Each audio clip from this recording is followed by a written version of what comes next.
Hello everyone. Welcome to our High Five Learning Series. ప్రపంచం నమ్మదగని ప్రదేశం. విషయాలు వేగంగా మారుతాయి, ఇంకా ఏమి జరుగుతుందో ఊహించడం కష్టం. కానీ సరైన విధానంతో మీకోసం మీరు విషయాలను సులభంగా చేయవచ్చు. సంశయంతో సౌకర్యవంతంగా ఉండటం నేర్చుకోండి మరియు భవిష్యత్తు కోసం సిద్ధంగా ఉండండి. విషయాలు గందరగోళంగా ఉన్నప్పుడు ఎదుర్కోవటానికి ఇక్కడ 6 సులభమైన వ్యూహాలు ఉన్నాయి. భయం సహజంగా సంశయానికి స్పందిస్తుంది, కానీ మీరు దానిని నియంత్రించలేరు. భవిష్యత్తు గురించి ఆందోళన చెందాల్సిన అవసరం లేదు. కాబట్టి అయితే ఏమిటి అని కాకుండా, అయితే నేను ఏమి చేస్తాను అని అడగండి. విషయాలు చెడుగా జరిగితే మీరు ఎలా స్పందిస్తారో తెలుసుకోవడం వలన చాలా ఆందోళన నుండి తొలగిస్తుంది. నియంత్రణ లేకపోవడం భయంకరంగా ఉంటుంది. కాబట్టి మీరు ప్రభావితం అవ్వని విషయాలపై చింతించకుండా మీరు చేయగలిగిన వాటిపై దృష్టి పెట్టండి. మీరు ఏమి చేయగలరో తెలుసుకుని దానిని చేయండి. మీరు ఉపయోగకరమైనదేదో చేస్తూ ఉండటం ద్వారా మీరు బహుశా మంచి అనుభూతి చెందుతారు. మీరు ఎక్కువగా భావించే ఫలితం మాత్రమే కాకుండా వివిధ అవకాశాల కోసం ప్లాన్ చేయండి.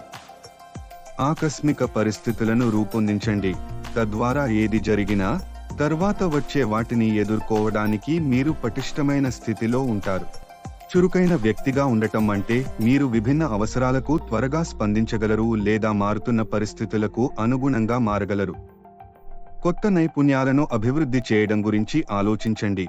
ఇవి మిమ్మల్ని మరింత విలువైనదిగా చేయడమే కాకుండా మీకు కొత్త కెరీర్ ఎంపికలను కూడా అందిస్తుంది. అదే సమయంలో అప్రమత్తంగా ఉండాలి. మిమ్మల్ని మరియు మీ వ్యాపారాన్ని ప్రభావితం చేసే మార్పుల గురించి తెలుసుకోండి. మీరు ఎంత త్వరగా దేని గురించి తెలుసుకుంటే మీరు అంత త్వరగా స్పందించగలరు. అస్పష్టత ఆందోళన మరియు ఒత్తిడిని కలిగిస్తుంది. ఇవి మీ ఆరోగ్యాన్ని దెబ్బతీస్తుంది మరియు మిమ్మల్ని ఒక విష వలయంలో ఇరుక్కుపోయేలా చేస్తుంది. వ్యాయామం మీ శరీరం నుండి ఒత్తిడి హార్మోన్లను క్లియర్ చేయడంలో సహాయపడుతుంది. అయితే ధ్యానం మరియు సంపూర్ణత మీకు విశ్రాంతి మరియు ఆందోళనను తగ్గించడంలో సహాయపడతాయి.